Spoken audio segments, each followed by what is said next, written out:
So for the people that just got on board, my name is Steve Dabelow, and I'd like to share the fact that the Historical Society has never done a tour like this before, and we're sort of trying to do the best we can. I have found out that I cannot look at my notes while we're moving, so I can only remember what I remember. I've already been told that all those dates for those houses are in the book, Steve. And I go, I know they're in the book, they're in my notes too. I just couldn't get to them, but take a right here. When the territory was opened up, there were a lot of people flooding in looking to stake claims and earn their right to the title of the property. The railroad was to La Crosse, and the steamships brought them up the river, Wabasha, Lake City, Red Wing, Hastings, St. Paul. But it was hard to go inland. Well, a couple of guys one day decided to hike up the Little Cannon River. They got as far as the bluffs north of town, and then they woke up in the morning. One of them caught the glimpse of the rapids or the waterfall of the Little Cannon River. And boy, were they excited when they found out what it was, because before electricity, before diesel power, before steam power, water power was worth lots of money to have that ability. They went down to Red Wing, staked a claim, went up to the state capitol, staked a claim. And that was the start of Cannon Falls. One of the men was a Freeborn, I think the other was a McGinnis. So I wanted to start the tour with the same way that these men came into town so that you could see the rivers. So the first bridge is over the Big Cannon. To your left is where the Little Cannon merges the Big Cannon. It also had a waterfall on it. It's called the Big Falls. It was actually a much larger waterfall, but there wasn't a very good way at the time for them to dam it up. And the river's up. Now, one of the things we're going to do today is look at the 4 historic murals that are in Cannon Falls. We decided to take the history outside of the walls of the museum and out into the public so that people could see it. And here on your right is the waterfall in the Little Cannon, for those of you that aren't from town. And notice the bridge behind it, because I'm going to show you something involving it. It doesn't look like much, but when they dammed that up, it was very potent. So we're going to turn left into here, and on your right will be a mural, which we call the Stone Mill mural. And that actually was located close to where the VFW is right now, almost where the cannon is. It's a little more downstream, but you see that bridge behind there? That's the Mill Street Bridge. That's the bridge I pointed out before. And so this is one of the favorite murals in town. The artist decided to put a border around it. And when you sit over here a little further away and you see that border, it is a very lovely mural. And all our murals are representations of photos that we have at the museum. And I encourage everybody to go find that photo. Zach's got them up on the wall. When we started doing murals, I was working with the artist on picking the photos. And we didn't pick the images, they picked themselves. Eventually they screamed at us loud enough that we knew which one needed to go where. So the next mural that we're going to is called the Harvest Mural. This photo on the Harvest Mural is about 40 inches long and 8 inches high. And I always marveled, number one, at the photo, but number two, at the format. Who had a camera back then in order to do stuff like that? Or how did they blow it up, or what did they do? And when we did the mural celebration for this mural, a guy came down from the Twin Cities who knew the photographer that went around all over the Mideast taking these photos of harvest pictures in this format. And he thought that he had collected them all, and he'd never seen this one. He was as excited as a kid at Christmas, and what got him real giddy was the fact that in this particular photo that we did the mural off of, there are more teams of horses pulling wagons than in any other photo done by this gentleman. Look at these men who got up on their wagons. So they're bringing the wheat that has been reaped from the field for the threshing. And the reason they call a combine today a combine is because it both reaps the grain and threshes it at the same time. And so here you have an engine that's on the right that drives this long belt over this machine and then the chaff is thrown up over there. And I used to call that a steam engine because I'm a city slicker and I didn't know better. And I had someone point out to me, no, Mr. Dabelow, that's a gas engine. And I go, how can you tell? And he goes, well, there's no steam tank. And I go, duh, you know. But it's called a Hart Par. And it was pretty popular back during about a 15-year period of time. I learned from one of our local historians, Chuck Drometer, that there are only 8 Hart Pars in the United States. And when we had the mural celebration, we had a Hart Par down here on display, and I could not say that it wasn't the one in the picture. So that was exciting. And so what's staged here is you see the ladies in front of the car. It's typical for lunch to be brought out to the field. And that's what's going on right there. But thank goodness they did that, because that car helps us sort of draw the date. And we think this is 1900 and 1910. Not exactly sure, but close. So the photos on each end were taken from other images in our collection. And if you notice, they all seem to have a sandwich or a cup of coffee in their hand. And that just goes along with the theme that we're having lunch. In front, which a lot of people like to call the museum's or the historical society's weed garden, is actually a prairie garden. It was suggested that we put a prairie garden in front of it. So all the plants there are original prairie plants. There are people that get into that type of stuff. And the VFW donated $1,000 to help us purchase and put them in there. And that's sort of cool. And we have on a granite slab at the museum the images of all the different prairie plants that are in this garden with their genus underneath it. So the ball field, the football field, and the baseball field is known for being able to handle a lot of water, because that was the mill pond when they dammed up the little cannon. And the bank over here of stone that had to be put in when they drained the mill pond is believed to be the stone from the stone mill. And during a WPA project, it was easier to haul it there than any place else. And the band shell, which is cooler than all get out, was a WPA project and is still used. Back a number of years ago, there was a summer concert series. And I remember we used to drive down to the ball field, and instead of clapping after the end of each song, we'd honk the horns on the cars. And Earl Benson asked me, he says, how do you remember that, Steve? You were probably 4 years old. And I go, yep, I was standing up on the front seat of the car when my dad blew the horn. So I did remember that. It meant that much to me. But all the cars would just sort of sit in semicircles down there. So now we're coming up to the post office mural. And the story to tell on that is that we really didn't know what we were going to do for the collection of pictures. This is unique because it has a lot of pictures on it. And we struggled, and I don't know, we might have had 60, 70, 80 hours, the artist and I, trying to decide what to do. And one day, driving back from my office in the cities, I called him up and I said, it just got put on me. We need to do photos of pictures that are, of people doing what people did. And he started laughing to me in the phone, because he was just going to call me and say the same thing. So in the center, the 5 ladies are really special. So I get choked up doing this tour because I really appreciate what our predecessors did. They're school teachers that started a program called the Tuesday Club. And it's an all-women's club, and they were the force behind a lot of projects in Cannon Falls. 2 that I can bring up real fast is that they started the library. They also were the genesis for the Historical Society. And those are just the 2 easy ones that I can bring up, but it's legion the number of things that the Tuesday Club did. The 3rd thing that they're famous for, and I think it was Jay Leno that does those newspaper articles that sound funny, that you laugh. Johnny Carson, okay. But the Tuesday Club was having trouble getting people, so they switched their meetings to a Monday. And that notice was in the Cannon Falls Beacon, and it made it a Johnny Carson, Tuesday Club to meet on Monday. But on your left is the original Schofield drug. And I spent a lot of time looking at these pictures over the years. And where do these guys have enough time to stand there and just hang around? Nobody's got that time in their life. But someone pointed out that that's also the post office, and they were probably waiting for the stagecoach to bring the mail into town.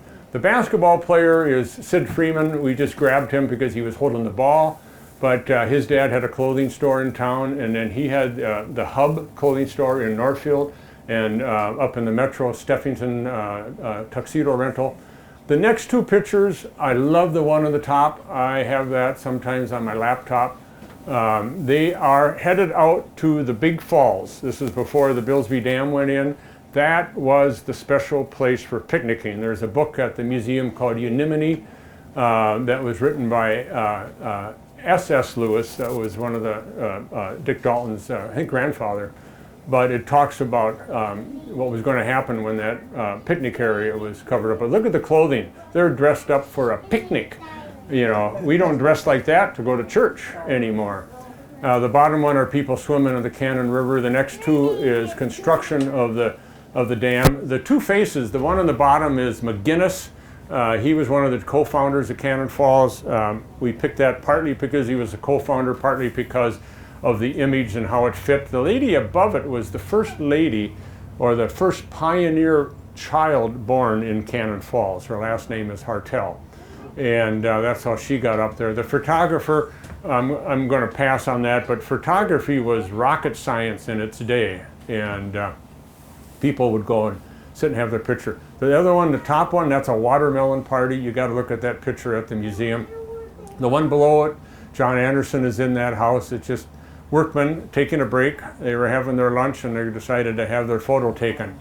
The top one here with the lady in the white dress on the right, that is a baseball game. Baseball used to be two words, baseball. And that was taken out in the Sogan area, and baseball was big, and that's just a field that they decided to play in. The one on the bottom is actually inside the city limits. For those of you that know where I live, the camera had to have been sitting where my front door is. And it just shows them harvesting and some kids playing on the hay bales and stuff. Top right are some McKinley children getting some of their cattle ready for the Cannon Valley Fair. And the bottom one, just a little 2-year-old kid out with his dad. They were fishing. That's just across the road from where the safety building is on the Little Cannon River. The secret there is that 2-year-old is my father. I told the artist I did not want that up there, but he put it up there, and he said, paint over it, Dabelow. But I know I'm not going to paint over it. And so the last one I really enjoy, that's Colonel Colville. We're going to go out to the cemetery and talk about how important he was. But we wanted to do one with him not in uniform, and that was towards the end of his day. Okay, thank you, Jake. We're going to head to the biker mural, as we call it. A bunch of guys on a Sunday decided they were going to take their motorcycles out for a ride. And this one is more easily seen at the museum in the photo because you got to see how they're dressed. Some of them had ties on, wearing a bowler hat, leather gloves, and a few other things. But what's really fun is we know who they are. We question a couple of names, but we have the names below them, too small to see as we ride around, but you can come back or we could do it at the museum. But 1, 2, 3 from the right, there's a kid sitting on the handlebars. Anybody know who that kid is? Anybody know who Clint Lundberg is? That's Clint Lundberg as a 7-year-old. Clint Lundberg started a furniture store and a mortuary, and to this day, Lundberg Mortuary is still running west of town.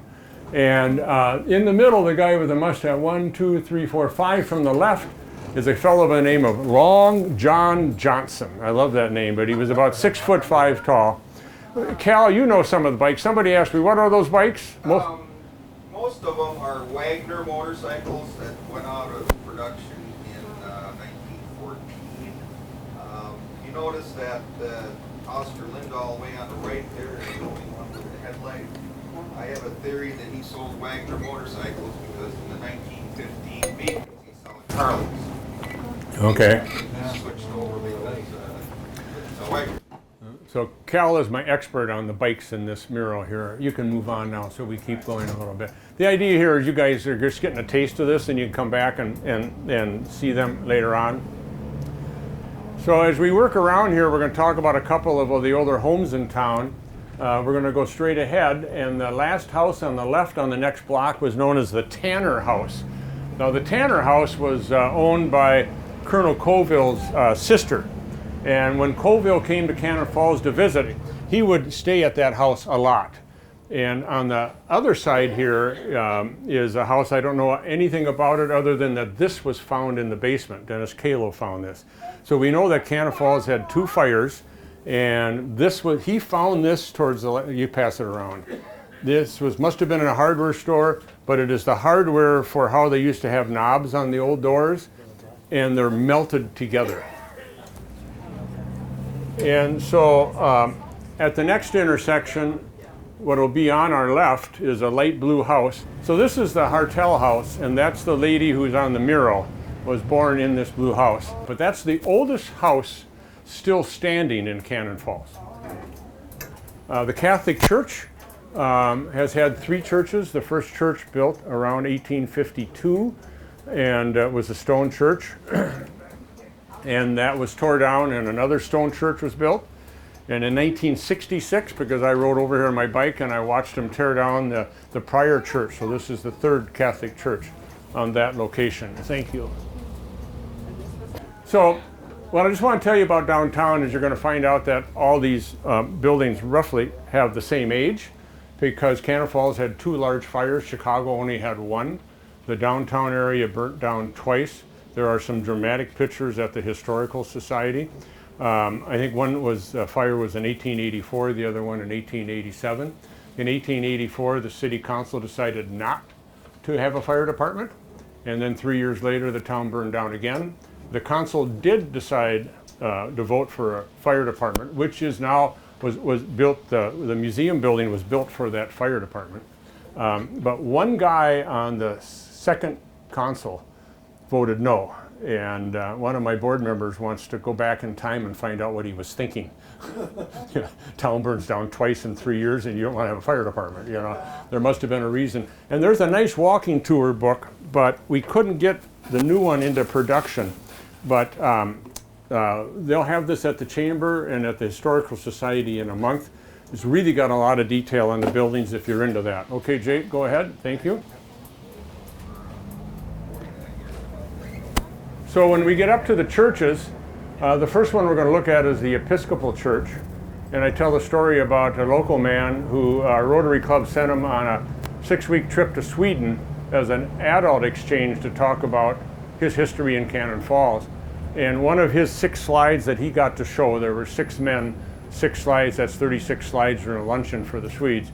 But he was really proud to point out that his church is the oldest standing church in Cannon Falls, and it was about 200 years old. And every place he went when he said that, they all laughed. They thought he was cutting a joke. He wasn't. But in Sweden, 200 years old doesn't mean anything. And so the guy grew up, that particular tour, he was about 32 years old. He really grew up on that tour and found out that, okay, there's another world out there. Now we have the key for the church. It's still operating as a church. They're down to about 6 families, but if anybody wants to go in there after the tour, we have the key, and just ask Zach at that museum. So you can pull ahead to the Congregational Church. So about 30 years later, the Congregational Church was built on this corner right here. It is one of my favorite buildings too. After we turn the corner, we're going to go up here and then take a left on 2nd Street. But on your right is where John Anderson lives right now. That is an early house in Cannon Falls, 1860, 1870 something. And that's one of the photos on the mural in the post office with the men working. We're going to work our way down to the old elementary school and out to the cemetery for those that know where we are. On the next intersection on your right is another very old house, which was built by Schofield. And we have all the data on this stuff at the museum, so you don't have to rely on me. The museum director for 22 years liked that house so much, when it became available, she bought it and lived in it. So there are two fairly old school buildings that I'm going to show you. And I asked some of the people on the bus if they had gone to that school. I went there in elementary school. Did you get a chance to go to that school? Where did you grow up? The old ones. Yep, the old buildings. The high school, I went for 4 years there. 4 years. And so that's, these two buildings over here are now housing. The first school was down by the fire department. It was a wood building, and so that was the first stone building. We're going to go straight, Jake, all the way out to the cemetery. So Colonel Colville, a little bit about Colonel Colville. Our governor was in D.C. when President Lincoln decided that he was going to raise an army and go to war. And just because our governor was down there and knew the minister of war, the state of Minnesota was the first state to volunteer men as a regiment. For those of you that are into the military stuff, that's a big deal.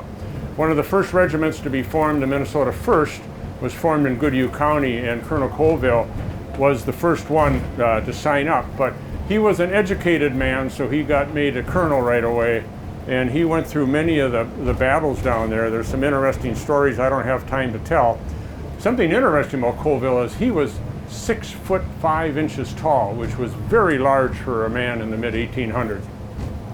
And he bucked some authority and stuff, but the story that needs to be told is what happened at Gettysburg. So the Union line was spread across a ridge. There was a valley between them and the Confederates, and they were spread across a ridge. The Confederates were moving a couple of regiments laterally. A colonel from, I think, Pennsylvania, who wanted to make a name for himself, thought he was going to take his men and run across that valley and get fame and then later fortune. Only he took his 800 men. Yeah, that's the turn, yep. Yeah. Comes up on you, doesn't it? That's okay. And so he decided to, the guy from Pennsylvania took his 800 men and started running across the valley to teach those Confederates something.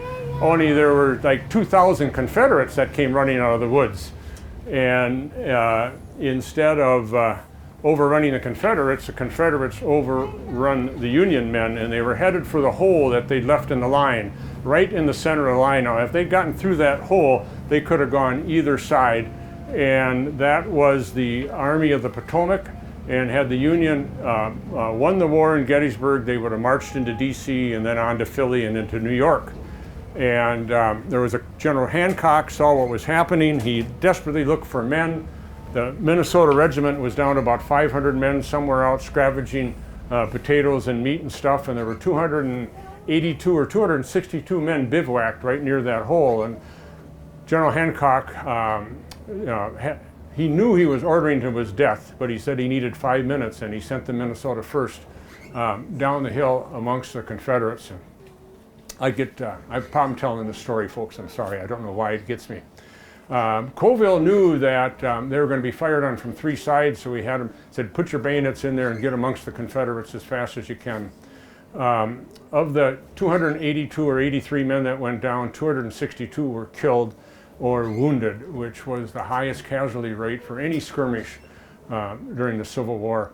General Hancock talks about certain death. He knew that. Give me 5 minutes, but you're going to have to sacrifice your lives for those 5 minutes. And he got the 5 minutes, and they filled the line. I'm sorry, folks. But, and I'm not a military dude, but I get choked up when I see somebody do something sacrificially like that. There's only 2 statues in Minnesota of Civil War statues. Actually, there's 3, but 2 of them are of Colville. One stands in the Capitol, one stands here. Colville lived up in the Two Harbors area. Many of the Civil War soldiers could not come home. Today we call it PTSD. They just couldn't relate with anybody, but they didn't have a VFW type thing at the time. He just went to live in the North Woods. But he was a national hero. President Coolidge came out here on the dedication of that statue and honored him. I've got sections of the speech that are really special. And when Colville was asked to give the keynote speech at the dedication of our brand new Capitol building, the one that we're in right now, He came down from the north and was staying at the Old Soldiers Home, which we call the VA there by the airport. And he died in his sleep the night before he was supposed to give the speech. So he became the first person to lie in state at our capital, at our state capitol's rotunda. Oh, by the way, they're referred to, the phrase for decades is no more gallant a deed than those men did. And here's a book about it. This is my collection, but anybody can borrow it. I donate this stuff to the Historical Society. On your right up here, I think it's the next block, this is known as the Mini Museum. And somebody built a replica of our building and made it a neighborhood library. Yeah, there it is right in front. Can you see it? There it is, folks, the Mini Museum, the highlight of our tour. Yeah. So we're just going to go down here and swing by the depot. This is where President Coolidge came into town. The newspaper articles from the city said there were 25,000 people at Colville's dedication. There was an alternate, everybody's going to get rich by making train tracks, and there were competing companies trying to run down to Red Wing, but this line went over to Northfield, and now it is a bicycle path. I tried to find the date that this creamery was put here, and I do not know. At the stop sign, if you can creep out into the road a little bit before turning left, I want to show you an old bridge. This was the way you left Cannon Falls in the day. And that bridge is going to be repaired right now. It's on the historic register. But when you look at the old pictures and you see people leaving Cannon Falls, this was the road that they used to go out of town. And it's really fun to look at those photos. There's no trees anywhere, even the hills, no trees. I remember growing up as a kid looking down 4th Street from the south end, and there were no trees on the hills. If you'd like to be a member, no, not if you'd like to be a member, we need you to be a member. Now listen, single membership is only $25 a year, but it helps pays Zach's salary. Family membership is only $35. I write a check for $100 and make the rest the donation. Also, our program is 40 years old this year, and we've been in this museum for 40 years. I've been telling the city council that we've been collecting stuff for 40 years. It's like 4 fat men in a phone booth in there. We can't turn around. And Zach's starting to turn away collections, and so we were able to acquire this white building. The city owns this building, so we needed the city to own that building, and they graciously bought it, but we have to repay them $180,000. We've raised $70,000, so if anybody wants to pay off the rest of the house, we'd gladly accept that check. But don't get me wrong, if it's $5, $10, $100, but it's for a little program. We don't have a lot of people, and we'd love to have volunteers. We'd love to have donations. Collect, preserve, and share. And if we don't collect, we got nothing to preserve. If we don't preserve, we got nothing to share.